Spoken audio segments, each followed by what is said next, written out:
కొన్ని విషయాలు మాట్లాడుకుందాం.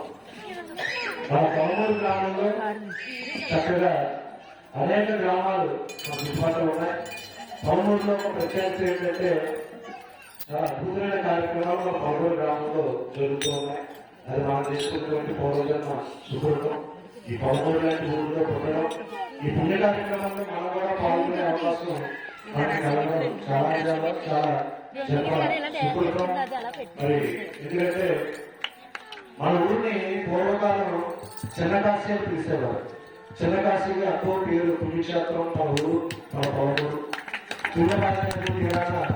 కాశీలో ఉన్నట్లుగా ఆ పరమేశ్వరుడు ఉత్తరముఖంతో ఉండటం, అక్కడ ఉన్నటువంటి నది అంటే పాలైపోయిన కావాలైపోయి కూడా ఒక 7 పాయల్లో ఒక పాయ.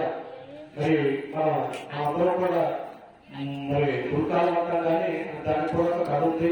ఈ కాలం ఎలా అవడానికి కూడా ఒక మునీశ్వరుడు శాపం వల్ల ఆ కాలం అయింది. కానీ మరి దుర్యబాబు అనేటువంటి మహర్షి గోదావరి నుంచి తీసుకొచ్చిన పాయ మన పొలమూరు నుంచి వెళ్ళటం, అది మన పొలమూరులో దుర్యబాగా తీరాన ఉత్తరం వైపు కాశీలో గంగా నది ఉత్తరం వైపు వెళ్తుంది. అక్కడ అలాగే ఇక్కడ కూడా ఉత్తరం వైపు శివాలయం ఉండటం, అక్కడ ఉన్నటువంటి నది అక్కడ దాకా వచ్చి మనం తూర్పు దాకా వచ్చిన నది ఆ బుద్ధముఖంలో ఉత్తరం వైపు ప్రయాణించడం, ఇదంతా కూడా చిన్నకాశీ అని పిలిచేవారు.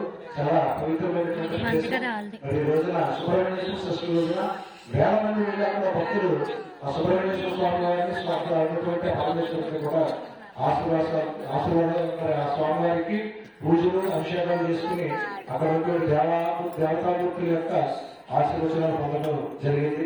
అదే మన గ్రామంలో ఉన్నటువంటి ఆలయాలన్నీ కూడా విశేషమైనవి. మన ఈశాన్యంలో ఈశ్వరుడు ప్రదేశం, మన ఇంట్లో కూడా ఈశాన్యంలో ఈశ్వరుడు ఉంటాడు. అందుకని చెత్త సదాలు కానీ శ్రీపురులు కానీ ఈశాన్యం యొక్క పెద్దలు చెప్తూ ఉంటారు. అలాగే గ్రామానికి ఈశాన్యంలో శివాలయం ఉండడం చాలా అద్భుతం. మన పొలమూరులో ఉంది. ఒకసారి మన పొలమూరు గ్రామానికి అందరూ కూడా ఈశాన్యంగా ఈశ్వరుడు యొక్క ఆలయం ఉండటం, పక్కనే చెరువు ఉండటం, అలాగే వేణుగోపాల స్వామి ఆలయం మన గ్రామంలో ఉండటం. ఇంకో విశేషం ఏంటంటే తూర్పుగోదావరి జిల్లాలోనే మరి దత్తాత్రేయుడ ఆలయం పిఠాపురంలో ఉంది. రెండోది మన పొలమూరులో ఉంది. ప్రత్యేకంగా దత్తాత్రేయ స్వామి యొక్క ఆలయం అది మరి స్వర్గీయుడు శ్రీ బుద్ధవైపు కుమార్ గారు మన గ్రామంలో ఈ దత్తా క్షేత్రాన్ని నెలకొల్పడం జరిగింది.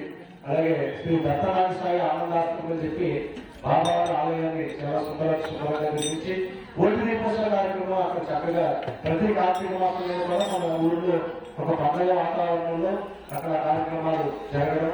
అలాగే చాలా ఊళ్ళో అన్నదానాలు జరుగుతాయి. మన ఊళ్ళో ప్రత్యేకత ఏంటంటే అరికాలు చేసి 2 చోట్ల మన ఇక్కడ నారాయణ రెడ్డి గారు గ్రామం అంతా కూడా మన సమాధానం చేశారు. అక్కడ తాడిశంకరెడ్డి గారు సుభేష్ దంపతులు ఈశ్వరుడు ఆలయం దగ్గర అక్కడ స్వామివారి కళ్యాణ సుసంపద అక్కడ కూడా అరికాయలు వేసి భక్తులందరికీ కూడా అన్న సమాధానం. అంటే మామూలుగా చాలా కష్టంతో కూడుకున్నటువంటి పని, చాలా శ్రమతో కూడుకున్నటువంటి పని. అయినా కూడా మన పొలమూరు గ్రామంలో గత 5 సంవత్సరాల నుంచి అరికాయకుల్లో వనభోజనం పెట్టడం చాలా అద్భుతంగా ఈ కార్యక్రమాలు జరుగుతున్నాయి. ఇలా ఒకటా రెండా చెప్పుకుంటూ పోతే ఎన్నో కార్యక్రమాలు పుణ్యాలకు పుట్టినట్లు మన పొలమూరు 100 లక్షల గట్టిగా చెప్పబడుతుంది. అలాగే దేవీ నవరాత్రుల్లో మన దేవీ సెంటర్లో భవానీ యొక్క భిక్షా కార్యక్రమం ఈ సంవత్సరం రోజుకి 2 మంది చొప్పున 12 రోజులకి 12,000 మంది భవానీ వచ్చి భిక్ష చేశారు. ఎన్నెన్నో గ్రామాలకు వచ్చి చేయడం. ఇలాగా సత్సంగాల్లో కూడా మన పొలమూరు గొప్పదనం ఏంటంటే 4 చోట్ల చిన్న ఊరు అయినప్పటికీ కూడా క్వాలిటీతో కలుపుకుంటే 5 చోట్ల సత్సంగాలు జరుగుతున్నాయి. 5 చోట్ల కూడా చాలా బాగా సత్సంగాలు జరుగుతున్నాయి. చాలా విశేషమైనటువంటి గ్రామం మన పొలమూరు గ్రామం. ఇటువంటి గ్రామంలో మనందరం పుట్టడం, ఇటువంటి భగవత్ సేవా కార్యక్రమాల్లో మనందరం పాల్పంచుకోవడం, మన పూర్వజన్మ సుకృతంగా మనందరం కూడా భావన చేస్తూ మీ అందరికీ కూడా ఒక విషయం చెప్పాను. మీ అందరికీ కూడా ఇంటి దగ్గర అక్షతలు ఉన్నాయా? ఇంట్లో ఇప్పుడు రెడీగా ఉన్నాయా? అక్షతలు రెడీగా ఉన్నాను చేయగలుగుతున్నాం. ఇంటి దగ్గర అక్షతలు చాలా మంచిది, చాలా శుభ్రమైన ఇంట్లో అక్షతలు అవుతుండగా కలుపుతూ చెప్పుకోవాలి. ప్రతి ఒక్కరింట్లో కూడా అక్షతలు ఉంటే శుభసూచకం. అంటే క్షయం కానిది అక్షతలు. అక్షతలు అంటే అక్షయ తృప్తి అంటారు. అంటే ఆ రోజు ఏమనుకున్నా కూడా పాపు ఇంకా పెరుగుతూ ఉంటుందని దాని భావం. అక్షంతలు అంటే అవి మన శస్సులు చేసుకుంటే మనకి క్షయం నాశనం ఉండదు. ఏది చేసినా వృద్ధిలోకి వస్తామని చెప్పి అక్షంతలు ఎక్కడికి వెళ్ళినా మన ఏ ఆలయానికి వెళ్ళినా పూజారులు వేస్తూ ఉంటారు. ఎవరైనా మనం నమస్కారం గురువులకి అంటే ఇలాంటి గురువులకి చేసుకున్నప్పుడు వారు కూడా అక్షంతలు వేసి ఆస్వాదిస్తారు. అంతేకాకుండా మన ఇంట్లో ఎప్పుడు కూడా అక్షంతలు ఉండాలి. ఉండేవి కూడా మీరు మన శుక్రవారం పూజ చేసుకునేటప్పుడు ఆ అమ్మవారి నామం మీకు ఏ వస్తే అది స్తోత్రాలకి రాకపోయినా ఓం ఐం హ్రీం శ్రీం శ్రీ మాత్రే నమః అంటూ 9 సార్లు 9 ఉప్పెడలా 9 సార్లు తీసి అక్షంతలు వేసుకుని అవి ఒక పక్కన పెట్టుకుని లేకపోతే గిన్నెలో ప్రత్యేకంగా వేసుకుని మీరు ఏదైనా పని మీద మీ భర్త గారు లైన్ వెళ్తారు అనుకోండి, ఆ అక్షంతలు 2 అక్షంతలు స్వచ్ఛ మీద వేసుకుని వెళ్తే అద్భుతమైనటువంటి సంపద పడుతుంది అని చెప్పి మహాత్ములు చెప్తున్నారు.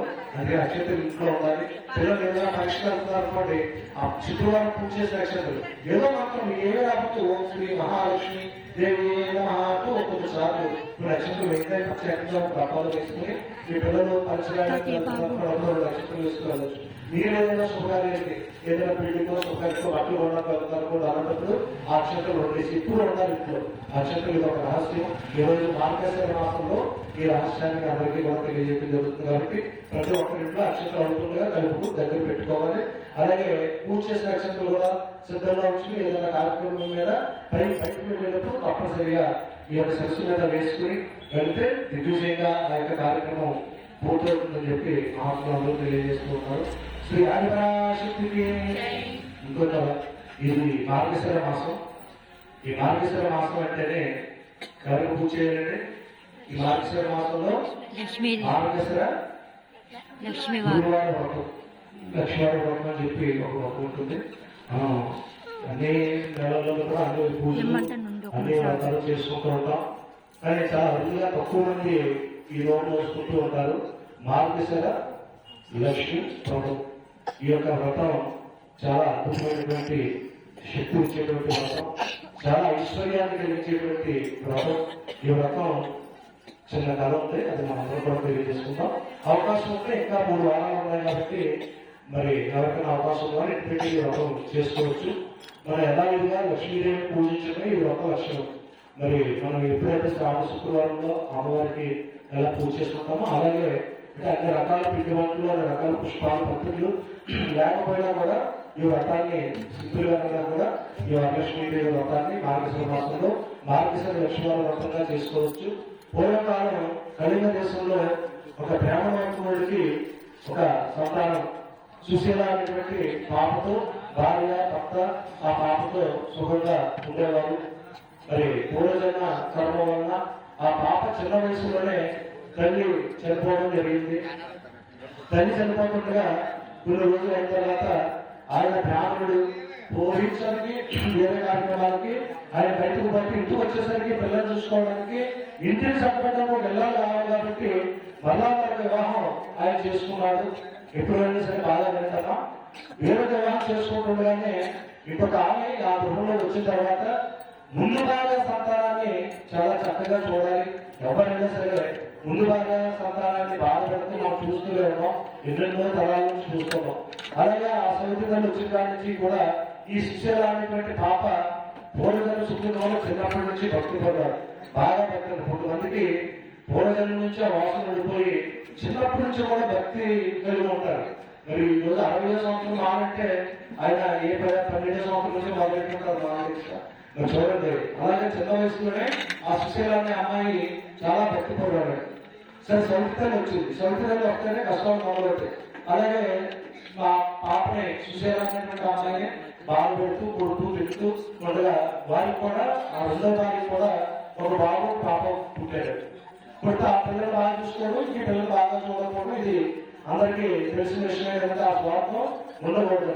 ముందు బాగా తల్లి కానీ ఆ పిల్లల్ని ఎంతో ప్రేమగా పెంచుకుంటుంది కదా, మనం ఆ ప్రేమను ఆవిడకి లోటు లేకుండా ఆ పిల్లలు ఆయా ఆవిడ కూడా చూసుకోవాలని చెప్పి ధర్మం ఉన్నప్పటికీ కూడా స్వార్థంతో మన పిల్లల్ని బాగా చూసుకుంటూ ముందు బాగా పిల్లల్ని బాగా పెడుతూ ఉండటం ఇది కామన్గా జరుగుతున్నటువంటి విషయం.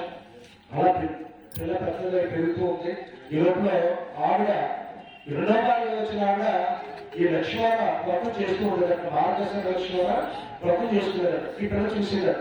ప్రతి లక్ష్మణ పూజ చేస్తూ ఉంటే ఆ పిల్ల కూడా నేను కూడా పూజ చేసుకుంటానని చెప్పి పక్కన కూర్చునేదాడు. పిల్లలు ఈ చిన్న వయసులో పూజలు పోస్తారు పెట్టి 9 నుంచి ఆడించని చెప్పి ఊరు పుట్టేదాడు. పాపం ఆ పిల్లలు తీసుకుని బయటకు వచ్చి తల్లి ఏ విధంగా పూజ చేస్తుందో అలాగే ఒక మట్టితో లక్ష్మీదేవి బొమ్మ చేసుకుని అక్కడ ఉన్నటువంటి పువ్వులు ఆకులు ఏ ఆకులు దొరికిన ఆకులు అవన్నీ పెట్టేదారు. ఈ పిల్లలు ఆడించాలంటే చెప్పి బెల్లం మొక్క పెట్టేదండి ఆ సైతం. ఆ బెల్లం మొక్క లక్ష్మీదేవికి పెట్టి అక్కడ ఉన్న పుష్పాలు మట్టి లక్ష్మీదేవి బొమ్మ చేసుకుని పూజించేదారు. ఇలా కొంతకాలం జరిగేసరికి కొన్ని సంవత్సరాలు జరిగేసరికి పాపం ఆ పూజ మాత్రం ప్రతి మార్గశిర మాసంలో తన తల్లి మానేది కాదు, సైపు తల్లి మానేది కాదు, ఈ పిల్ల మానేది కాదు. ఇద్దరు ఆవిడ వాటర్ చేసుకున్నది, ఈ పిల్ల బయట చేసుకున్నది. గడ్డం పెట్టుకుని అక్కడ ఉన్న పుష్పాలు ఆవులు అవి పెట్టుకుని అక్కడ ఉన్నటువంటి ఆ తల్లి పెట్టిన బెల్లం మొక్క అమ్మవారి నైవేద్యంగా పెట్టి చేసుకునేది. సరే ఆ శిష్యులకు వివాహ వయసు వచ్చింది, వివాహం చేశారు. ఆ వివాహం చేసేటప్పుడు పుట్టింటి నుంచి వెళ్ళిపోతూ తను చిన్నప్పుడు చేసుకున్న మట్టి లక్ష్మీదేవి బొమ్మ లేదంటే ఆ బొమ్మను మాత్రం వదలకుండా ఆ బొమ్మను కూడా తీసుకుని ఆ పిల్లలకి వెళ్ళిపోయిన నుంచి చూడండి. ఎప్పుడైతే ఈ శిష్యుల ఆ గృహంలోంచి బయటికి వెళ్ళిపోయిందో ఆ ఇంటికి దరిద్రం పట్టుకుంది. ఇంకా ఈ పిల్లలు వెళ్ళిపోయిన నుంచి చేసేటువంటివన్నీ కూడా నష్టాలు రావటం, చాలా సంవత్సరం ఆ సంవత్సరం ఇంకా బాధలు ఎక్కువైపోయింది, బెండలు ఎక్కువైపోయింది. ఎప్పుడు బాధలు బెండలు ఎక్కువైపోయినాయో పూజలు కూడా మానేస్తారు. కార్యక్రమాలు పూజలు కూడా చేసుకోవట్లేదు. కానీ సుశాలు వెళ్ళినటువంటి అత్తలు ఎలా ఉందంటే వాళ్ళు అప్పుడు దాకా దరిద్రంలో ఉన్నప్పటికీ ఈ సుశాలు అడుగుపెట్టిన వేళా విషయంలో సుశాలతో పాటుగా తెచ్చుకున్న లక్ష్మీదేవి అనుగ్రహంతో వారు వృద్ధులకు రావడం మొదలుపెట్టారు. మరి వ్యాపారాలు బాగా చాలా ఉన్నత స్థితిలో వచ్చేసారు. ఇక్కడ చాలా బాగా గమనించండి. సౌతి తల్లి అయినప్పటికీ కూడా తండ్రి మీద పుట్టినటువంటి ఆ చెల్లి తమ్ముడు మీద ప్రేమ ఎక్కువ ఉంటే ఆ శిష్యులకు మంచివాడిని ఎప్పుడు కూడా అలాగే ఉంటుంది. మంచివాడిని ఏమనుకుంటారంటే దేవుడు ఆమెకే వాళ్ళ దగ్గరికి వస్తారు. మనం వెళ్ళిపోక్కర్లేదు, అక్కడక్కడ పులిక్షేత్రాలు మనం ధర్మంగా ఉంటూ దాన ధర్మాలు చేస్తూ మనం ఇక్కడే ఉండి ఆ అమ్మవారిని పూజిస్తే అమ్మవారు ఎక్కడున్నా ఇక్కడ వచ్చి మన దగ్గర ఉంటారంటుంది. ఈ కథ శిష్యుల విషయంలో కూడా జరిగింది. ఎప్పుడైతే వాళ్ళు బాధల్లో ఉన్నారు, కష్టాల్లో ఉన్నారని తెలిసి వాళ్ళ తమ్ముడిని రమ్మని కౌరు చెప్పి వాళ్ళ తమ్ముడికి ఒక మూటలో బంగారు ప్రాణాలు మూట కట్టి ఇది నాన్నగారికి తమ్ముడు అని చెప్పి ఆ శిష్యులు ఇచ్చింటారు. ఆ మూట పెట్టుకుని వాళ్ళు వస్తూ మార్గమధ్యంలో కాలు కూర్చొని తీసుకున్నామని చెప్పి ఆ మూటను ఒక సత్రంలో పెట్టి మన ఈ తమ్ముడు ఆ శిష్యుల తమ్ముడు బయటికి వెళ్ళి వచ్చేసరికి ఆ మూటలో పట్టుకు వెళ్ళిపోయారు. వచ్చేసరికి మోటార్ లేదు. అయ్యా అనుకుని అప్పించింది మన ఇంటి దగ్గర కానీ మోటార్ లేదని చెప్పి గవర్నమెంట్ ఇది చేసేది లేక మళ్ళీ ఇంటికి వచ్చేసాడు. అంటే వాళ్ళ దరిద్రంగా పోలేదు. కొన్ని సంవత్సరాలు అయిన తర్వాత మరలా ఎలా ఉన్నారో ఏంటో మా అమ్మ నాన్న మా తమ్ముడు మా చెల్లి ఎలా ఉన్నారో మళ్ళీ వాకింగ్ చేస్తే ఇంకా వారు కష్టాల్లో ఉన్నట్టుగా తెలుసుకుని అన్న తమ్ముడిని పిలిపించి మరొకసారి మరో మాట పెట్టి ఈ పిల్లలు జాగ్రత్తగా పెట్టిన తమ్ముడు అని చెప్పి మరలా ఆ మూట పెట్టుకు మార్గమధ్యంలో వస్తూ దాహం వేసి అక్కడ ఒక చోట పెట్టి మంచినీళ్ళలో దానిలోకి ఇరుగు భావనకి కొన్ని వ్యక్తులు తీస్తే కానీ నీళ్ళు అన్నమాట. అలాంటి భావనకి వెళ్ళి నీళ్లు రాకి పైకి వచ్చేసరికి మరలా పెట్టేస్తారు. అంటే లక్ష్మీనారాయణ కావాలంటే దానికి కూడా ఒక అద్భుతమైనటువంటి పూర్వజన్మ శుభ్రంగా ఉండాలి. ఆ రకంగా ఆ శిష్యుల రెండోసారి ఇచ్చిన కూడా చెప్పేయడం జరిగింది, పట్టుకోవడం జరిగింది. ఇటు చేసేది దాకా మళ్ళీ వెనక్కి వెళ్తే అక్కే వస్తుందని చెప్పి మరి అంటే వాళ్ళకి అంత సంపూర్ణంగా తెలుగు కూడా వారు పుట్టింటి వారికి తెలియకుండా అప్పింటి వారికి తెలియకుండా పుట్టింటి వారికి పంపిస్తూ ఉన్నమాట ధర్మంతో కూడా మోడీ తెలియకుండా మూడోసారి మరలా పిలిపించి ఈసారి జాగ్రత్తగా పట్టుకెళ్ళని చెప్పి ఒక భూమికే తీసుకొచ్చి అంటే అక్కవాళ్ళు డబ్బులు ఇస్తే వాడు అక్క ఇంటి వారు ఎలా అంటారేమని అందులో ఉన్న బుచ్చులు అంతా తీసేసి అందులో వజ్రాలు వైడూర్యాలు ఇలాంటి విలువైనవి కూడా చేసి దాన్ని మోట పెట్టి జాగ్రత్తగా పట్టుకెళ్ళి తప్పుడు అని చెప్పి మళ్ళా ఇస్తే వాడు మళ్ళా కూడా మధ్యదారిలో దాన్ని పోగొట్టుకోవడం జరిగింది. మీకు ఎలా కాదని చెప్పి భర్త అందరూ తీసుకుని ఒకసారి ఈ మార్గశిర మాసంలో మా ఇంటికి వెళ్తానంటే పుట్టింటికి వెళ్ళి మా అమ్మ చేత ఈ వ్రతం చేయించి వస్తారని చెప్పి భర్త అనుమతితో పుట్టింటికి వచ్చిందండి. ఈ వ్రతంలో ఉన్నటువంటి లక్ష్మి ఏంటంటే పూజ అయ్యేదాకా కూడా ఏమీ తినకుండా ఉండాలి. ఆ రోజు ఉపవాసం ఉండాలి. కానీ తల్లి ఆ రోజు ఏం చేసిందంటే అనుకోకుండా మర్చిపోయి ఉదయాన్నే చందనాలు తినేవారు కదా, అలా చందనం చేస్తున్నారు. ఈవిడ చూసారు వచ్చి అమ్మ పూజ చేసుకున్నారా అంటే లేదమ్మా మర్చిపోయాను చందనం చేసినాను. అయ్యో ఈ వారం చేయడానికి లేదు, సరే రెండో వారం చేద్దామని చెప్పి రెండో వారం మళ్ళీ వచ్చినారు. ఆవిడ వచ్చే టైంకి పిల్లలకి నూనె వేసి కాదు ఈవిడ కూడా నూనె వేసుకున్నారు. ఇప్పుడు కూడా తల రాసుకున్న తలందరూ వ్రతం చేయాలి కాబట్టి 2వ వారం కూడా పోలేదు, 3వ వారం కూడా పోలేదు, 4వ వారం కూడా చాలా జాగ్రత్తగా ఈ వ్రతం చేర్చాలి, వీళ్ళ దరిద్రాన్ని పోగొట్టాలని చెప్పి ఆ సుశాల చాలా తప్పనితో అమ్మ చాలా జాగ్రత్తగా నువ్వు ఏదో తినేస్తున్నావు అని చెప్పి ఒక గొయ్యలంటే ఆ కోటిలో అమ్మని కూర్చోబెట్టి పైన పళ్ళను వేసి నువ్వు బయట కాకుండా సర్ది రాదని చెప్పి ఆ అమ్మని కూర్చోబెట్టాడు. అక్కడ పిల్లలు ఉన్నారు కదా, తమ్ముడు చెల్లి, మరి అట్టుపడి ఆకలిస్తుందా అక్క అక్క అంటే అట్టుపడి ఇచ్చారు. ఆ అట్టుపడి తిని వాళ్ళు ఏం చేశారంటే ఆ పళ్ళ చంద్రంలోకి ఆడుతుంటే సరదాగా పిల్లలకి అందులో వేశారు. చెరువులో వాళ్ళని చేస్తారు. ఆ తొక్కలోకి ఇవి కూడా పక్కన పడ్డాయి. ఆవిడ ఆకలి ఎక్కువ ఆగలేదు. ఈ చెరువులకి ఏమో పక్కన తినేస్తుందట. అప్పుడు ప్రధానంతో చక్క పెట్టుకుని పూజ చేసి అమ్మగారా పూజ చేసుకున్నా అంటే అమ్మగారు క్షమించారా అంటే నేను ఒక్కరు పిల్లలు వేస్తే తినేసి ఆకలేసేసి 4వ వారం కూడా ఆ వ్రతరాలు జరిగింది. నువ్వు ఎలా కదా ఇది దరిద్రం మన ఇంటి పెట్టిన దరిద్రం ఎలా పోతుంది, ఆ తల్లి వ్రతం చేయడానికి ఇంకా ఆటంలో వస్తానే నువ్వు వండుకోలేదని చెప్పి ఆ అదృష్టం వెళ్ళి 5వ వారం ఉందంటున్నా మొత్తం. ఆ సంవత్సరం 5 లక్షల ఉండదు. వచ్చే వారంలో చాలా విశ్వనివాసం ఉంది, వచ్చే వారం వ్రతం చేద్దామని చెప్పి తల్లిని ఇంటికి త్వరగా వచ్చి తన తల్లికి తల్లిదండ్రులు ముడేసుకున్నారు. ఎక్కడికి బాగుంది తప్పు లేదు, చాలా జాగ్రత్తగా దగ్గర ఉండి అన్ని సర్దించి వ్రతాన్ని కూర్చోబెట్టి అమ్మవారికి పూజా కార్యక్రమాలు చేసి కురుములు నైవేద్యం పెట్టారు. లక్ష్మీదేవి చూడండి బాగా అదే గమనిస్తున్నాము. లక్ష్మీదేవి సుశాలు పెట్టినటువంటి కురుములు ఆలోచించారు, తను తల్లి పెట్టినటువంటి కురుములు ఆలోచించలేదు. అప్పుడు అడిగిన చూశాడు, అమ్మా నేను పెట్టిన భగవంతుడు పెట్టినప్పుడు ఆయన స్వీకరిస్తేనే మనకు వరాలిస్తాడు. మనం ఎంత భక్తిగా పెట్టుకున్నామో ఆయన చూస్తాడు, ఆ భక్తి ఫలితానికి ఐశ్వర్యాన్ని ఇస్తూ ఉంటాడు. లక్ష్మీదేవి ఎప్పుడైతే స్వీకరించలేదో అడిగారు. అడిగితే నువ్వు ఎందుకు స్వీకరించలేదంటే ఇప్పుడు చెప్తుంది చూడ లక్ష్మీదేవి స్వయంగా చెప్తుంది, పొరపాటు మీరు కూడా ఎప్పుడు ఎవరు చేయకుండా అమ్మా చూసారా నీ చిన్నతనంలో పిల్లల్ని ఆడించుకొని సరిగా ఆడించలేదని నువ్వు సరిగా చేయలేదని చెప్పి నువ్వు పూజ చేసుకున్న సమయంలో ఇంటికాడ బయట అడుగుగా ఆడుకుంటుంది పూజ అంటే ఈ పిల్లలు చేసేది ఆడుకుంటూ పూజంటే నువ్వు ఆడుకుంటున్న సమయంలో నాతో ఆడుకుంటున్న సమయంలో మీ అమ్మ వచ్చి చీపురు గట్టతో కొట్టింది, అందుకే నేను ఉట్టుకోవడం జరిగింది.